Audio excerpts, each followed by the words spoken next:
Hi, everybody. Thank you all for joining. This is Morris.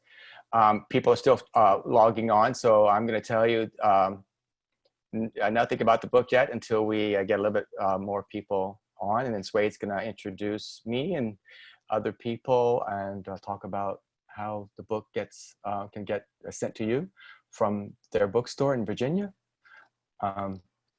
Swade, are you able to? Are you on? Are you Yeah, I muted? think I think we can get started now. People will come in. Yeah. Okay. So welcome everyone, and we look forward to more people coming in. My name's Swade Best. I'm the assistant manager at Book No Further, which is the local bookstore in downtown Roanoke, Virginia, on Market Street. It's a nice place. If you guys are ever in the area, feel free to stop by. I found out through my father about Morris's book because my dad grew up with Morris in Eunice, Louisiana. And I've always been fascinated with the place. And so I was really excited to read this memoir. If you want to get a copy of it and you don't have it already, you can always go to our website at booknofurther.com, click on the shop link and search Stone Motel, Memoirs of a Cajun Boy. Or if you're in the area, you can stop by and we should have copies. So I'm just going to quickly give you guys some background on Morris. I'm sure everyone knows the man of the hour. Morris grew up in Eunice, Louisiana, and got his graduate degree from LSU Lafayette. Go Tigers, right? And sort of bounced around from different sort of important PR jobs and newspaper writing gigs, including Hebrew Immigrant Aid Society and the NYU Stern School of Business. Is that correct? Yes. Yeah. And now you work at World Education Service Global Talent Bridge, helping, in your words, helping immigrants become fully integrated into our economy and society, which is honestly a wonderful endeavor. Thank you. Yes, good work. Good organization. Hi, as the Hebrew Immigrant Aid Society you mentioned, that's where I first started working in immigration and asylum issues years ago. It's a wonderful organization as well. Those are kind of places where you can, when you go home at the end of the day, you feel you've done something. You've done something that's contributed more than just earn a paycheck. So I love those kind of places. And unfortunately, like a lot of people, I got laid off. So I am now just a book writer person. And so we'll see how that goes. Well, that's wonderful. I mean, there are definitely, not that you've been laid off, but there are worse things to be than a professional book writer, right? It's true. Yes, there are worse things. Yes. So I think we're going to turn it over for you for a little bit. You can talk about sort of what you want to say about the book and maybe read some text from the piece. Yes. Those of you who haven't seen the book, I'm going to raise it up and block my face. It looks like this.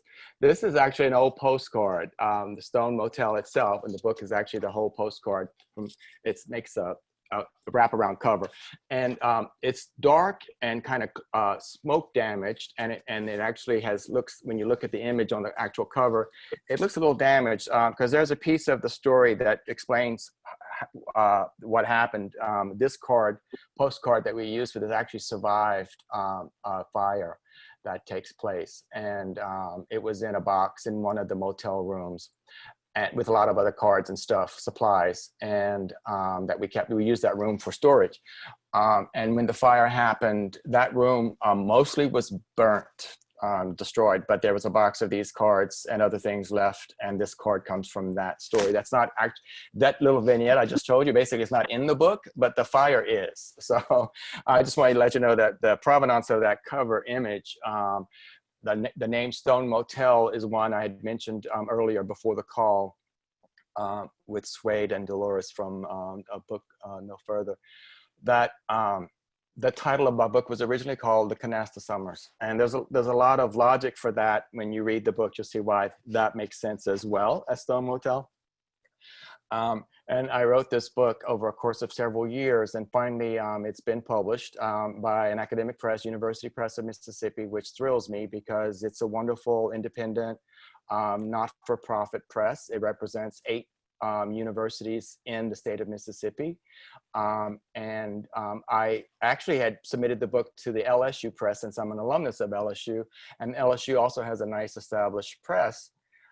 But I never got a response, and I learned later that there was a period that a lot of the emails they were getting were lost in some technical issues. And so after Mississippi Press had already accepted the manuscript, then I heard from LSU, and I thought, oh, it's too late now. I've already made a commitment. So I stuck with Mississippi, and I really appreciate University Press of Mississippi for sticking their necks out for me. And they have a lot of great books. So I want to thank them first and foremost. I also want to thank Suede and Dolores at A Book No Further. Independent bookstores are hugely important to me.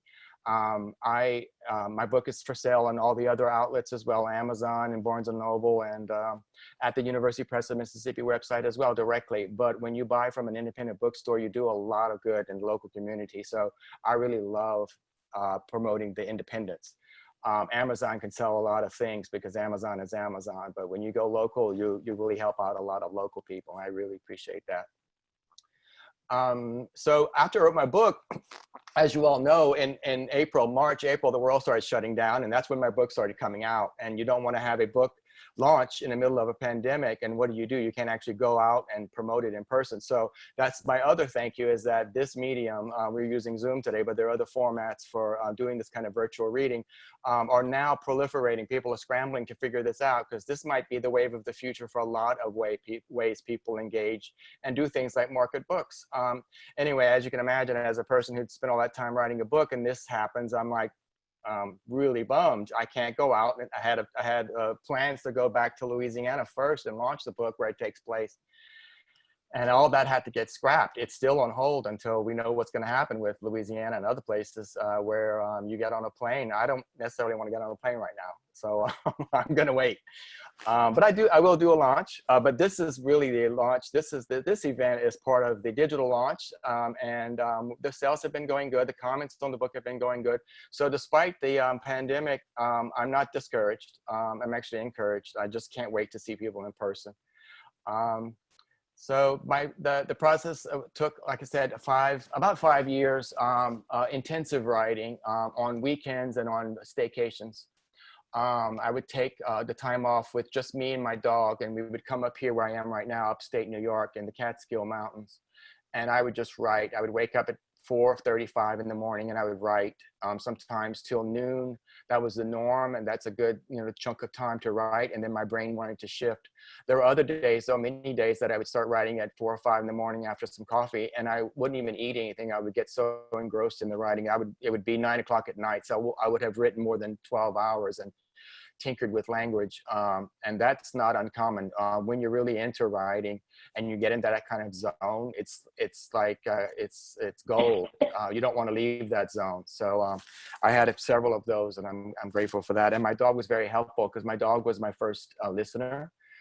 I read everything back aloud as I wrote it, whether there was anybody to hear it or not. And my dog would sit there and nod his head, and then he would just sort of look at me, and then he'd fall asleep. So I found that very encouraging. So I dedicated my book to that dog. His name was Moby. He's gone now. If it weren't for him, I don't think I could have come here by myself and done that kind of intensive writing all alone, because you do need somebody. You want your privacy. You want to be able to work.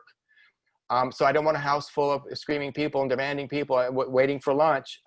So he wasn't that demanding. He did require on occasion that I go out and walk him and let him go out and pee and stuff.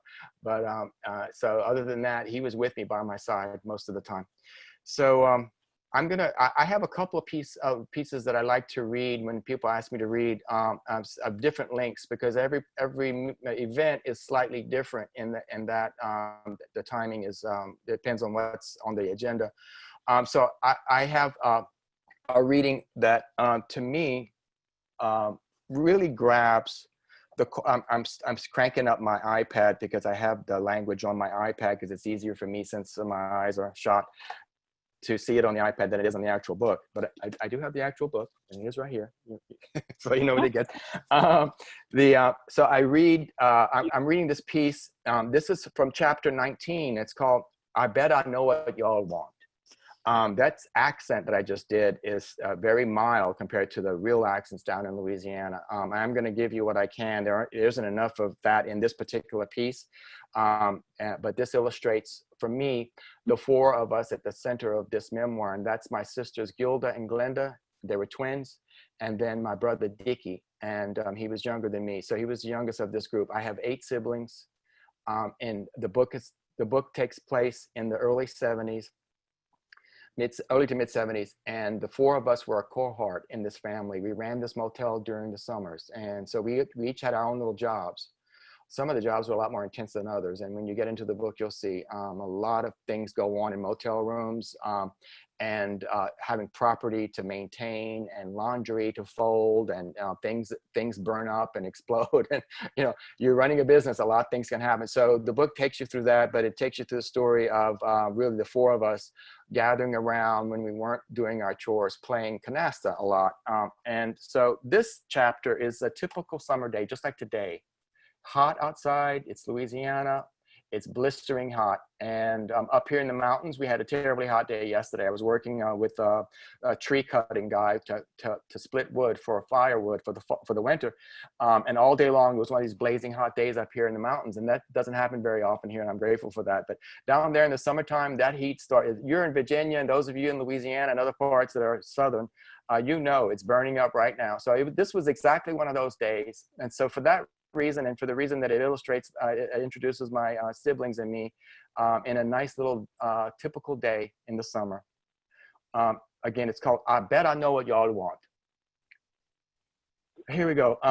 No matter what we actually had come for, milk, bread, or eggs, or sugar, Mr. Bernard's greeting, I bet I know what y'all want. Y'all want some candy, charmed and tickled us. We called him Mr. Bednar because that's how he called himself, and that's how his long-dead daddy Eves and his brother Zeke, who worked with him in the store, and their uncle Jacques, who had run the lumberyard down the road till he dropped dead from a heart attack in 1955, all pronounced the name Bednar. He had plenty of reasons to presume we wanted candy. His small grocery store had limited offerings, but his candy selection was bountiful, and a favorite destination whenever we had finally saved up a quarter or a few nickels. He had tubes of Necco wafers, convincingly designed boxes of candy cigarettes, Hershey bars, lemon heads, candy necklaces, Zero bars, paydays, yellow bags of sugar babies, boxes of Red Hots and Boston baked beans, Butterfingers, Three Musketeers, Now and Laters, and lots of gum. Chiclets, Dentine, Wrigley Spearmint, Juicy Fruit, and Wintergreen. He also had a tempting selection of prepackaged baked goods to which Dickie was partial. Honey buns, ho-hos, Twinkies, pink and white snowballs, and an array of Lance products. Despite all that, we mostly stuck to the penny candies he had in glass jars behind the counter. Tootsie Rolls, Mary Janes, Banana Splits, Jolly Ranchers, and for a nickel each, beautiful jewel-colored striped candy canes in a variety of flavors. The green and red ones, red striped watermelon ones were my favorite. Mama said no candy today, Mr. Bednar, I replied. Just a milk, a pound of bologna, and a bread. No candy? Huh, he said, reaching into the glass panel cooler for the big red skin log of bologna. He handled mostly everything with his left hand. His right arm ended about 3 inches above where his hand had once been, and was now only an exposed, rounded stump covered over with skin that still sprouted hair. According to Daddy's tales about the Bednars, the stump was the sad result of a single split second of mind wandering one bright Thursday morning 40 years ago, when Mr. Bednar should have been paying more attention to the strip of white oak he was pushing through the spinning blade of Uncle Jacques' big table saw. He tore a piece of brown butcher's paper from a roll on the counter and placed it on the enamel white scale. Using his stump to guide the log of bologna back and forth along the meat slicer, he said nothing. No more mind wandering for him. The slicer made a smooth whir as he sliced, and no matter how many times I had witnessed him doing this, I couldn't help but wonder what he was thinking as he pushed that log of bologna back and forth over that spinning blade.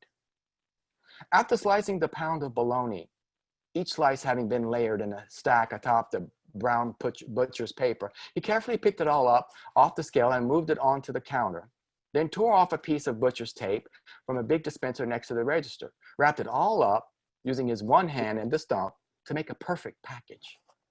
It was quite a show. He then put the tidy brown package, the half-gallon of milk I had fetched from the cooler in the back, and the loaf of Evangeline-made bread I had picked up off the shelf by the front window, all in one paper grocery bag. "Thank you, Mr. Bednar." Once outside the little store, I picked up the bike I had used to ride there, Glenda's big, ugly, chipped white and silver boy Schwinn, which she bought from Andy with $25 she had earned cleaning rooms. And after Andy had saved up enough to buy himself a barely running used Yamaha motorcycle the year before. This transaction was made possible by their many hours of hard work. Glenda cleaning the motel's rusty water-stained toilets, lavatories, and bathtubs, changing its bed sheets and sweeping out its carpets before school and after, holidays and weekends, and Andy serving as daddy's mule from sunup to sundown when he wasn't in school. I mounted the big bike, crunching the grocery bag closed against the right side of the handlebar.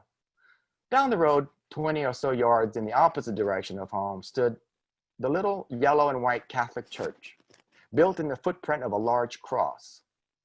On Sundays, the white parishioners sat in the long nave. The black parishioners sat in the two little sections that straddled the altar and made up the crosspiece.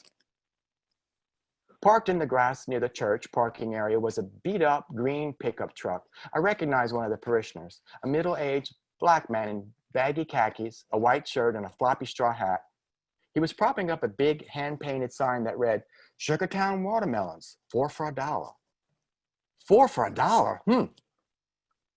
I said to myself, pedaling down the blacktop towards home. It was another hot July day, and I was lost in a daydream of all those watermelons chilled and sliced open to expose their beautiful, sweet red flesh. I pedaled onward, still clutching the paper bag against the handlebar and building up a sweat in the heat that had once radiated from above and bounced back up to me from the blacktop. Just a little more than halfway home, totally unaware that the condensing half-gallon of milk was saturating the fibers of the paper bag, I stumbled in disbelief when the wet carton finally tore through the bag and fell, bursting onto the hot asphalt, sending milk all over the road, the bike, and my legs. The Evangeline-made bread had been mashed on one side, but the unfazed loaf was already expanding itself back into recognizable form. And Mr. Bednar's carefully wrapped bologna parcel was still immaculate. "Damn it," I screamed out to the universe. I gathered myself, hammocked the bologna and bread into my t-shirt, then picked up the busted milk carton and what was left of the paper bag. The milk spreading over the road was already steaming as it seeped into the blistering asphalt. With all that going on, the sun beating down, the bologna and bread scooped up into my t-shirt, held in place with one arm and pressed against my belly, and the busted carton and obliterated grocery bag clutched in that same hand, I managed to right the bike. Still in a state of disbelief, I walked the bike and myself the rest of the way home. An hour later, after I'd gotten home and rinsed myself and the bike off with a garden hose under the big pine tree in the front yard, I was on the bike again. But this time, Glenda was pedaling and I was riding double on the handlebar. We were accompanied by Gilda and Dickie, doing the same on Gilda's bike, all of us heading back down the road towards Mr. Bednar's and the church to get ourselves 4 watermelons and another half-gallon of milk. That's it. That's that little chapter that illustrates a typical summer day. There isn't a whole lot going on that day. It's just a lot of hot, and we had to go do a mundane chore, like I had to go pick up some milk. And so I wanted to share that with you. That gives you a little bit of the Cajun accent. Mr. Bednar talk like that. It's a very hard accent. You have to have a good ear for that. My book is full of that. As you read it, it's written in English, but sometimes there's some Cajun terms and some French terms. The French language in Louisiana is kind of unevolved. It kind of stalled in the 1750s when the Acadians went down to Louisiana for the first time and settled there. And that language was, its origins were in Canada, more Canadian French than French. And of course, the Canadian French is derives from France, but there's a lot that happens to languages, as you all know, as they evolve over the course of generations and geographic movement shifts like this. So down in Louisiana, Cajun French, there's another French in Louisiana being spoken, and that's Creole French. Creole and Cajun are two very very different languages, even though they're both French, and you can understand both. I think a typical French speaker is comfortable in both of those languages. But people like Mr. Bednar and my grandparents and my parents and a lot of people who were just a few years older than me, that was a normal thing to be speaking in French as a first language when I grew up. That's no longer the case. If there, I could pause a little bit if there's any questions or comments people want to make. Suede, if you want to, if you have anything coming in from the chat.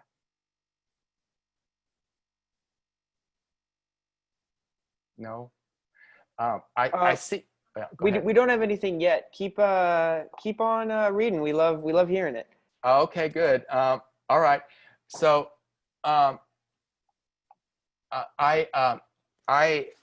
when I wrote this, I was very mindful of trying to be respectful of the culture. My book is full of descriptions of the way food tastes, the way things smell, and the way people talk. I wrote originally a lot of people's dialogue in dialect. And it was hard to read, frankly, for an untrained eye in dialect. And dialect is like transcribing or transliterating. It's subject to interpretation by the reader and the transcriber. And so there wasn't any consistency. So I erred ultimately on the side of just use English and try to bring these people in and give as much flavor so that the reader can intuit some of that tone. And it just makes it a faster read. You don't want to slow a reader down with a lot of dialect, even though I wouldn't have been the first person to write a lot of dialect in a book. So, but it was important to me that I try to get that flavor down. And throughout the book, I think it shows up. It's not 100% written in dialect, so don't be put off. I mean, it isn't really. There's some dialectical words in there, but it's not 100%. And then a lot of French. One person who's read the book, but only one, mentioned to me that she had trouble because she has no relationship to Louisiana. I don't really know her, but she she commented on, there's a Facebook page for this book. She commented about all the French terms that she had to stop and look them up. And I went, well, that's good, because when I was reading anything in English in any language, I always read with a dictionary. Because a lot of words that you want to refresh you have a vague understanding of what they mean in English, and we're native speakers, and yet I don't know anybody who knows every word in the world. So I like it that a reader tells me I have to use a dictionary. Good. That's good.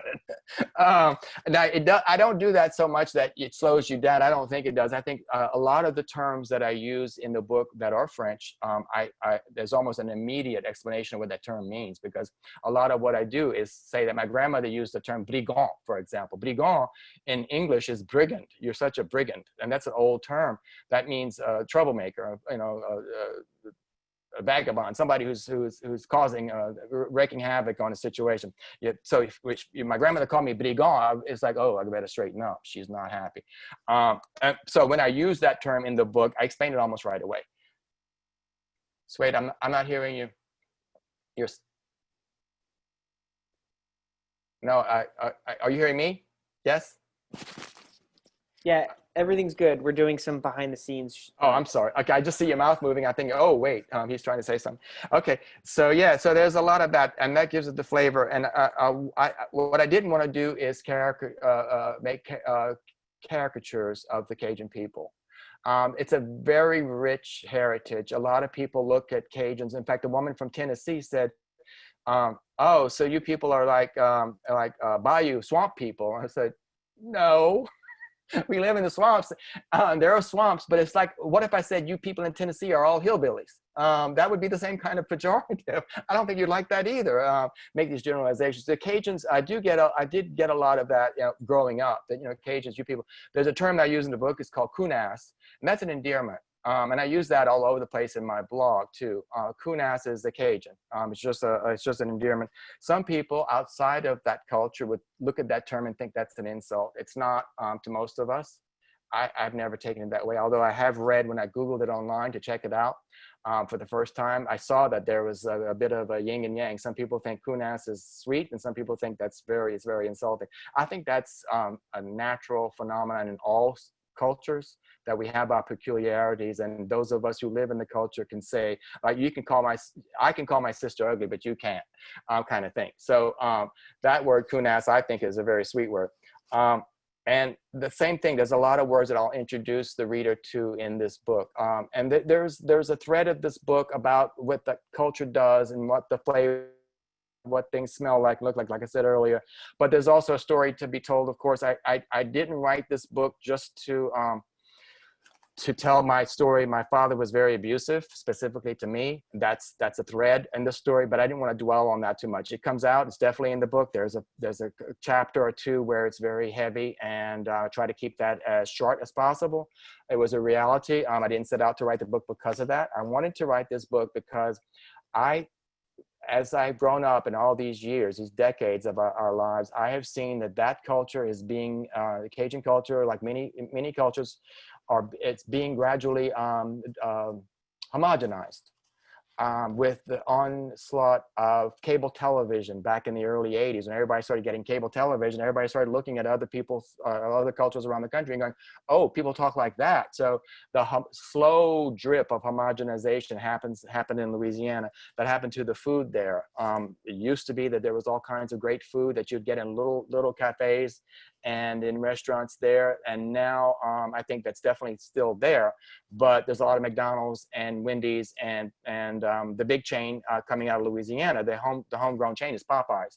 And we're all very proud of Popeyes because actually they do a very good job as a fast food place.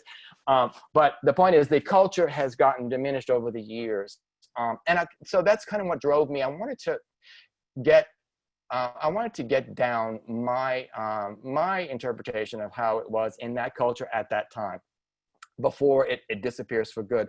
And I really, really wanted my grandmother to be remembered by people who didn't get to know her, because she comes across in this book as she's the heroine of this book. I wanted to dedicate the book to her, but because I told you earlier, my sweet pooch Moby was with me as I actually wrote the book. So the mechanics of making this book happened because he was there to help me. The reason to tell stories because she was there to help me. So it was a hard toss. A lot of people say, why wouldn't you want to give your grandmother the credit for things? So my dedication, my soul dedicates it to her, but the actual process, I stick with my dog. The other thing I wanted to bring out in the book is that there's a lot of joy in the book. A lot of, again, that thread with my father being very, very hostile. I don't want that to be what people take away from the book. People have since told me, oh, I had no idea, and almost apologetically. And it's like, it has nothing to do, yes, a lot of people who go through the things I went through have a way of pushing them aside. And I did that. I did it not intentionally. I just did it. I just gradually, like, I'm not interested in that part. I want to move on to another part of my life. I want to think about other things. And I did. I did not intentionally say, I'm going to beat this thing and I'm going to have to think this way to do it. No, I actually just organically came through what I went through. And I put that behind. And I know a lot of people have issues with that in that world of abuse, whether it's physical, sexual, all kinds of other ways to abuse children that people have dealt with. And there's a lot of psychology out there, and there's a whole industry out there. In fact, I've been contacted since this book come out by groups like that who would like for me to speak with them or to them. And I'm not terribly comfortable, to be honest. I don't think I have that. I have one person's experience, and I don't think that's universal enough to be an expert on this. And I don't want to ever present myself as that. So I don't mind talking about it in broad strokes, but I'm not really that. I don't feel comfortable, not because the story itself, but I don't feel comfortable presenting myself as somebody who knows enough about how abuse works. I didn't go and get counseling after all this. I probably should have, but I didn't. And so I don't have a lot to impart that way. I'm looking at the time. Swade, how are we doing? Yeah, I think now's a good time to open up with some questions. I'm going to start with some of mine, and then if everyone is interested or willing, please send them to the Zoom text chat, and we'll ask them as well. So I think the first one to start, so this is your first written piece that's been published, correct? Well, I've been involved in other pieces. Like I was the lead editor of a book of 100, it's called 120 Highest Stories. And you mentioned Highest in my introduction, the Hebrew Immigrant Aid Society. We put together, I was head of the department that did it, and I was the person who conceived this book. I wanted to put down a first person account of the stories of some of the immigrants who we were helping. And 120 is significant, and that's why it was used in the title, because that was the anniversary of the organization at the time. So it was an anniversary celebration book. And so I reached out to people in each of the 12 decades of Highest. And there were the older, you know, the farther back you go, the harder it is to get people who are still around to tell the stories. But we did manage to find at least one from each of the 12 decades, and ultimately had 120 stories. And so I was the lead editor. I didn't write that. I basically structured the stories, helped shape stories, especially a lot of people who told us stories either over the phone sometimes or in handwritten notes.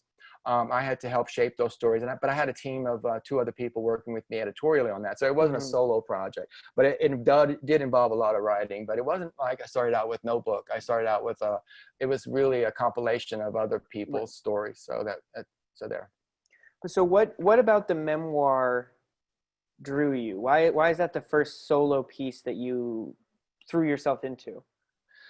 I tell you, it didn't start out as a memoir. I started out as a collection of short stories that I wanted to fictionalize. And so I started writing them down just to get it down, write what happened. And then as I wrote one piece, it would lead me into another one. It's, I got to explain this other piece. So I'd have to write another chapter that was tangential to that chapter.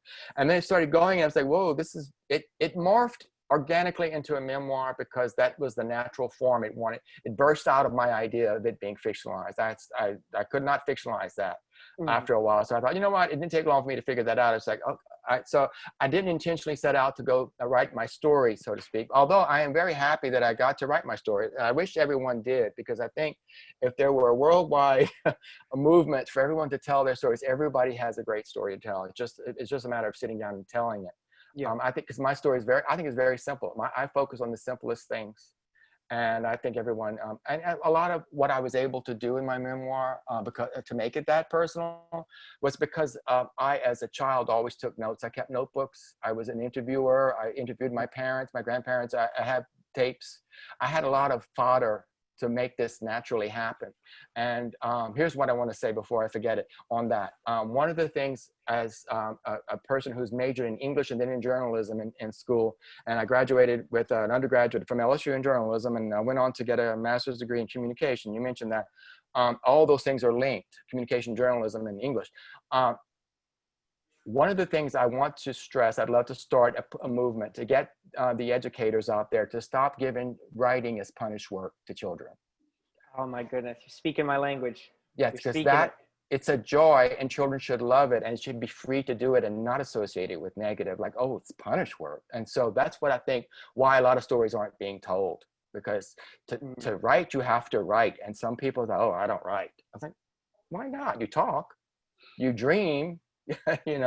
So I think writing is an extension of those things. So I love it if more people would think that way, that teachers in particular need to stop using that as punishment.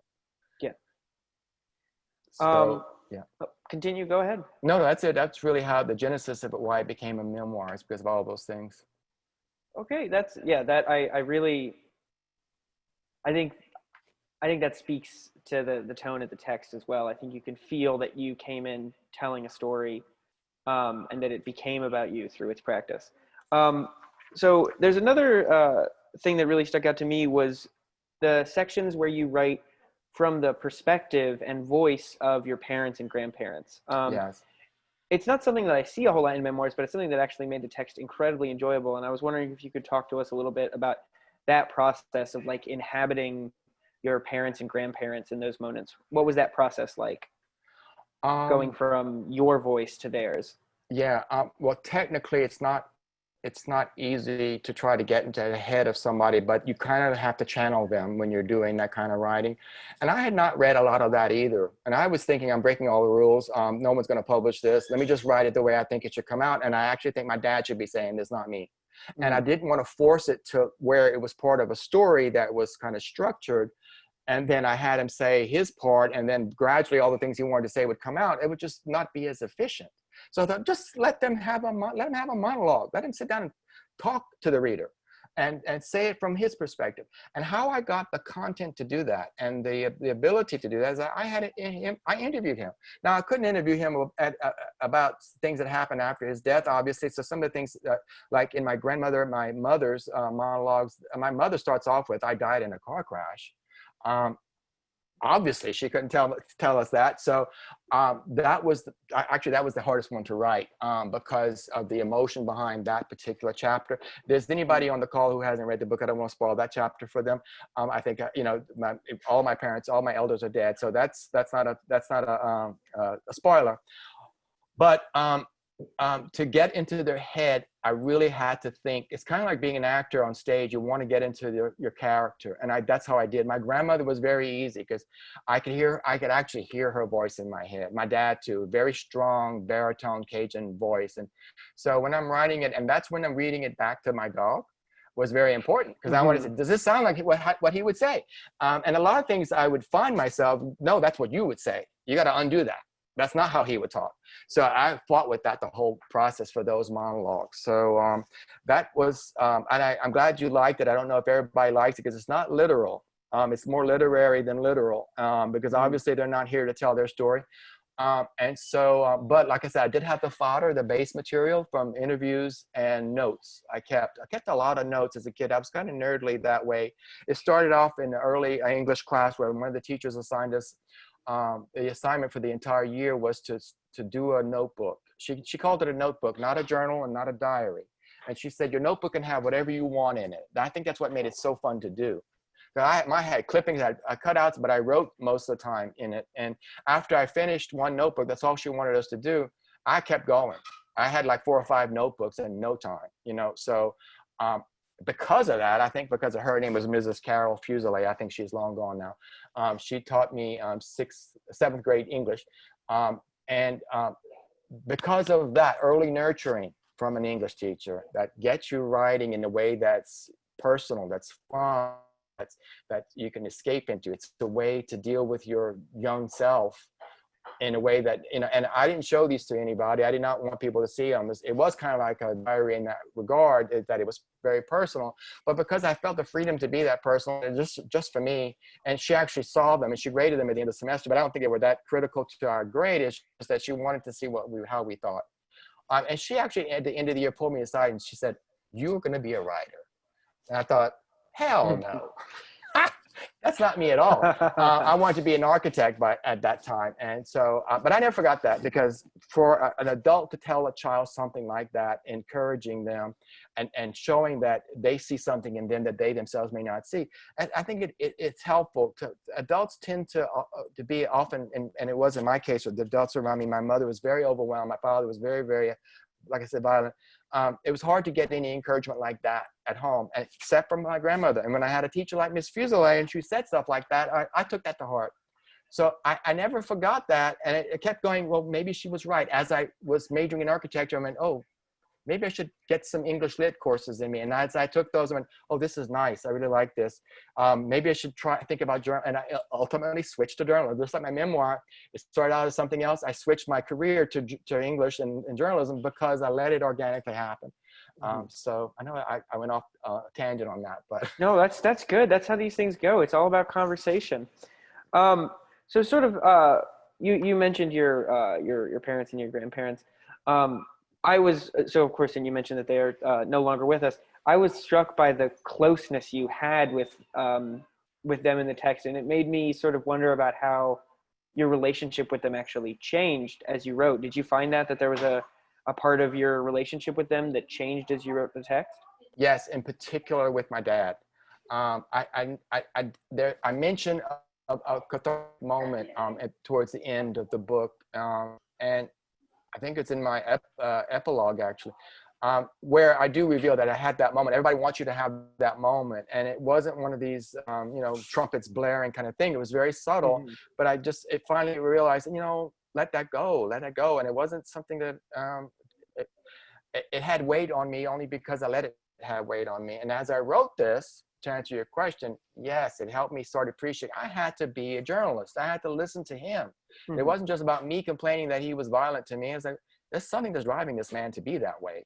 Why is he like that? Of course. And I didn't ask those questions until I was an adult, just a few years ago, writing this book. So I just lived my life thinking, oh, he was just mean and weird and whatever, and I'm over that. No, this really helped me prod that particular relationship. My mother, I was always very close to, and my grandmother, obviously, I think that comes across. I think what I did, I learned about them is that I want to remember that they were human and not just, I was just not putting them on pedestals and that they're not perfect.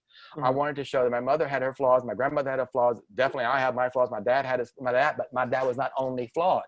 So I wanted to give that, see and try to be objective. So that's, that actually really did happen in real time as it was happening. I go, wow, I didn't even think of that. And then I had to call a sibling and go, hey, tell me about such and such. I just thought that maybe he was like, and then I would get that confirmed and like, that makes so much sense now. So there was a lot of learning I had to do or did as it happened. That's wonderful. I think you can feel the mutability of everyone as you read it. It's quite dynamic to read. So I guess we can go to maybe some more broad questions, then we'll go to some questions of the audience. I just have two sort of more broad questions, which is, what was the most so I write a little bit, so I know what it feels like to really enjoy something you're writing, and also to really be frustrated with what you're working on, and both of those things being pieces being difficult to write emotionally. So I was wondering what the most fun section of the text was to write, and what the most sort of difficult section of the text was to write. What were the two that stood out to you? Yeah, well, the one I read today earlier, Mr. Bednar, that typical day, that mundane everyday day, was a joy to write. It was so much fun because I had to think of what's on those candy shelves. What was he selling? Those prepackaged baked goods. Like, I never thought of those until I had to write it all down. I had to channel what it's like to walk in that store and look at those shelves and think of, he wouldn't have had X because that wouldn't have been sold back in those days. So, it was logical. Same thing, there's another part where I'm working in a supermarket as my first job outside of the motel. And same thing where I have to channel the memory of what did those grocery shelves, what was on those shelves? So those were joyful to write, remembering the details. When there's another chapter in the book about my dad taking the four siblings, me and my three other siblings, that cohort group that the book is about. We went crabbing in near the Gulf of Mexico, and I had to. It was to me sensorially very joyful to think, Morris, smell what that was like. Remember, tell the reader what that was like. Because you get out of that truck and you start smelling things, and it was like that creosote on those telephone poles in the heat. The Gulf water, it's salt water, it's colliding with fresh water in the mud, in the murky, in the swamps, marshes that blend into the Gulf, that part of Louisiana. I'm trying to read. I'm sorry. I'm sorry, you're having a lot of noise in the background.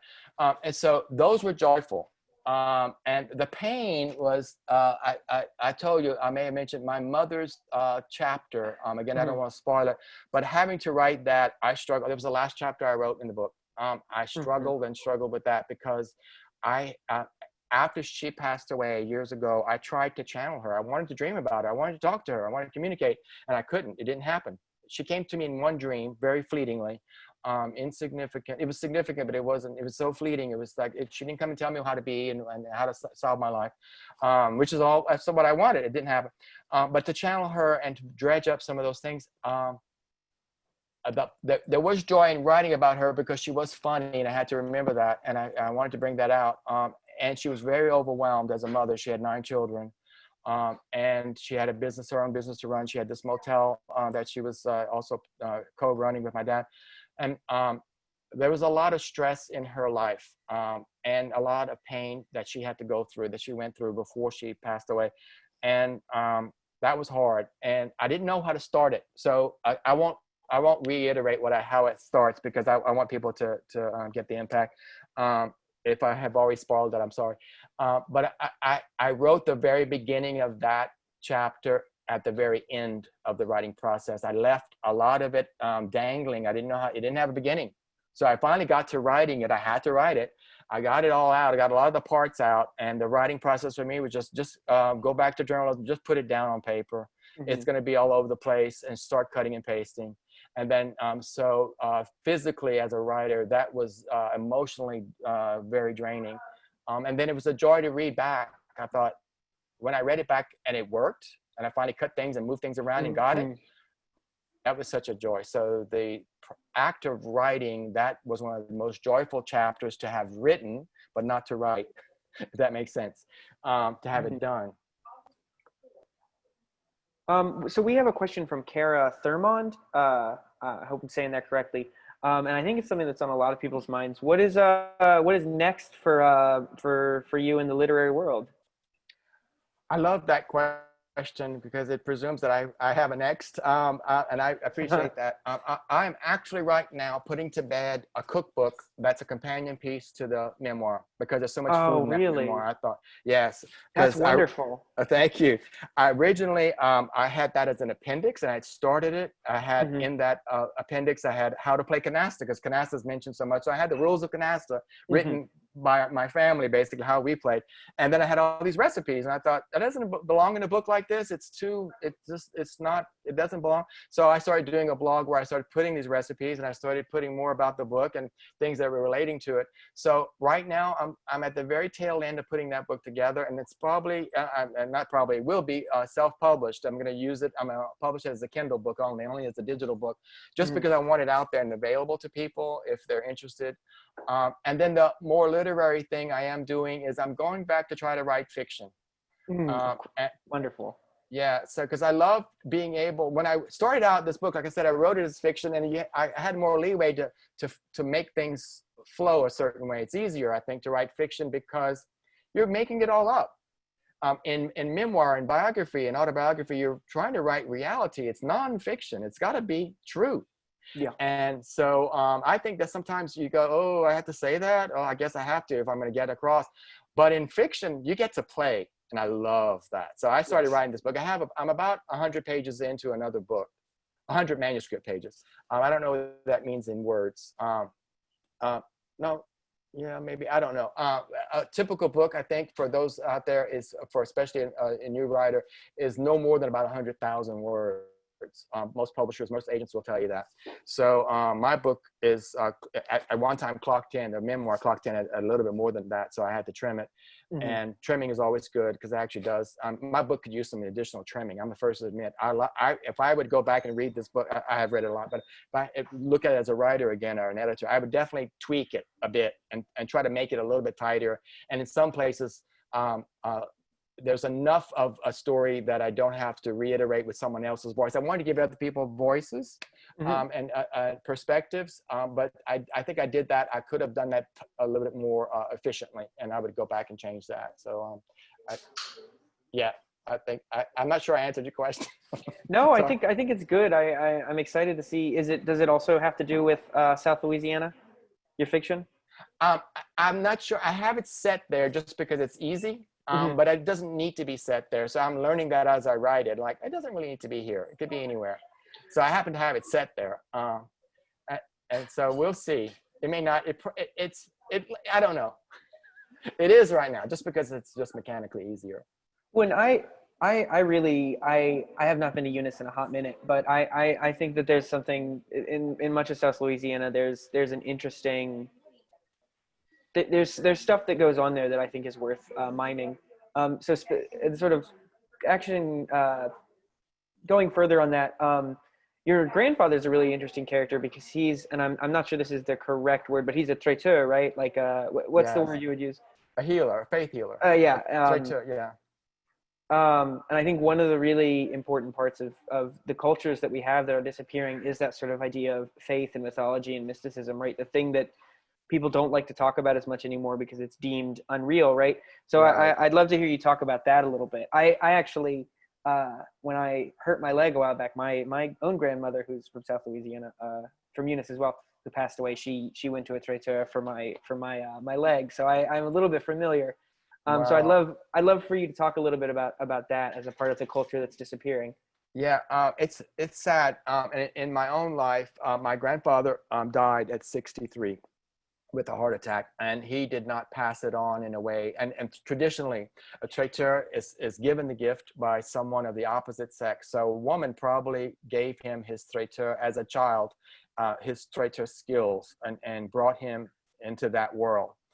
Probably a relative. I don't know. None of us Hmm. know who that might have been. Typically, though, it's a female to male, and then the male passes it on to a female.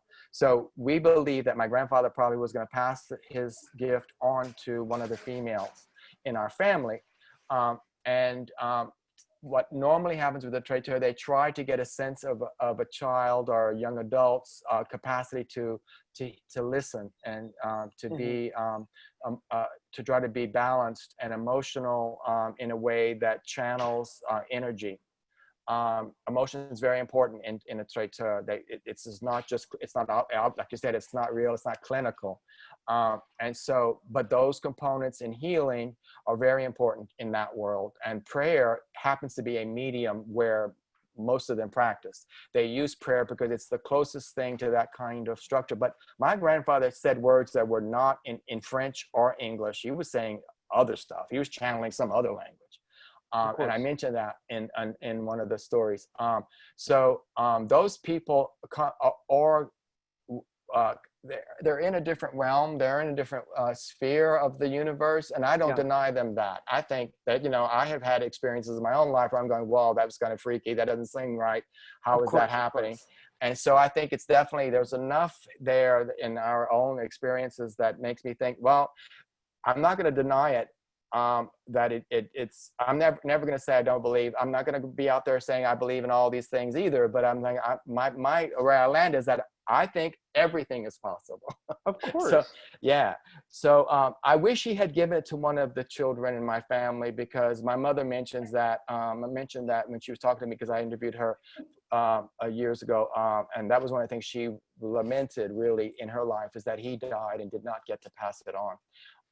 Yeah, so all over that part of Louisiana, there used to be so many of them that almost every family had one in their family, Of course. and they were that intimate that you know, you were a traiteur basically for your immediate circle. You know, my grandfather did have a reputation, and people came from all over the place, but I think there were so many, and as they gradually thinned out as practitioners, they're more traiteurs who were still there would heal for other broader circle. Of course. I think that's what happened. Because so it was already thinning out by the time my grandfather was one, and it's still there.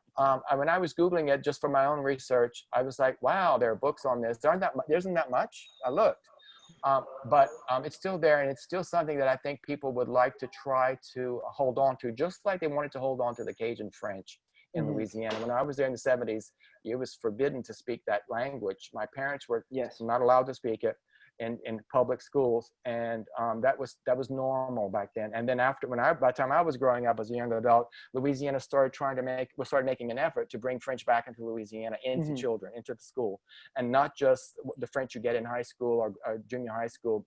They wanted it to be Cajun French. So the same thing with the traiteur concept. I think a lot of people are going, wait, we should try to restore that before it's all gone. So I hope it actually happens. I think it's quite interesting. Awesome. So we're going to start wrapping up, and we're going to unmute people. And if people want to stay on and talk, that's more than welcome. I just have one more question.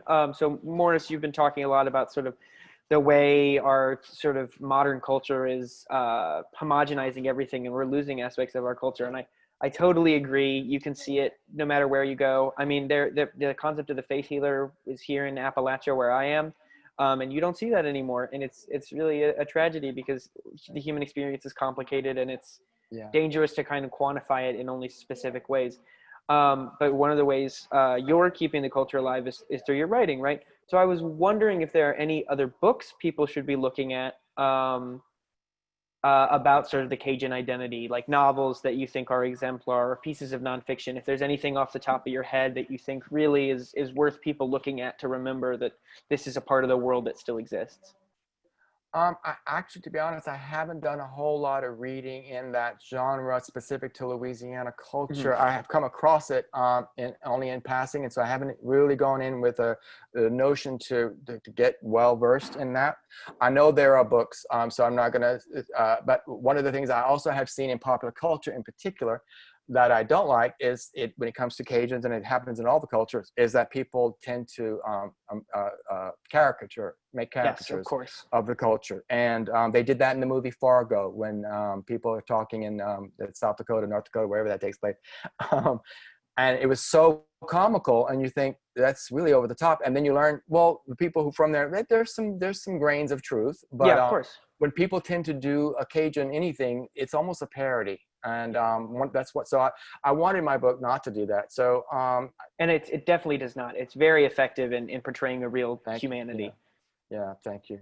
So I wish I could give you some ideas about what's out there in the Cajun in a bibliography sense. I don't know, honestly. I hope that there are, but I actually suspect that there aren't Of that many. course. Yeah, that Um, have really delved into it. Only recently was the Cajun French language codified. yes. It wasn't until, I'm saying, maybe even in the 80s. Mhm. It was hard to find anything like that before the 80s. And the same thing with Creole. Creole was a little bit more, I think, established because it was there's a broader audience for Creole. There are Creoles Mhm. that are broader. The Cajuns really are one little small pocket. Um, yeah. So we're Well, that's where we um, are. thank you so much. You can find Morris's book in lots of places, but if you're here to get it from us, it's at booknofurther.com. Click on the shop icon and you can find it. It's really a wonderful text for anyone who's interested in memoir or Cajun culture. I think it's definitely worth sitting down and it took me 2 days to read. I sat down, read it the first half, put it down sadly because I had to get to my adult life, and then the next day pick it up. 2 days. It's absolutely worth it. Oh, So good. yeah, Thank you. booknofurther.com. Click on the shop icon, or if you're not in the local area, exactly as Morris said, find a local bookstore because it helps your Yes. community, and that's where you are. You are your community. Yes, I totally agree. And there's a great website called Mm-hmm. indiebound.org where all Yes. the independents can be identified. And so you can find your local. But I think everyone should patronize Book No Further Thank because you, Morris. they can order your book the same. It'll come the same amount of time. It'll cost the same amount. So it's not like you're going to get any kind of great deal. You can go to resellers out there. It's probably on eBay selling for 8 cents. Who knows? I hope not, actually. But to support the locals, I would definitely, and you guys doing this kind of thing, which is really impressive that you've taken the time and you've given me this platform. I really appreciate it. All right. Well, thank you so much. And we're going to unmute people and let people speak. Thank you so much, Morris. You're And welcome. we look forward to your next piece of work. We want to Oh, have hi. How you a doing? release over here, too. Yeah, thank you. Thank you. I appreciate it. I'll shut Of up. course. Anybody?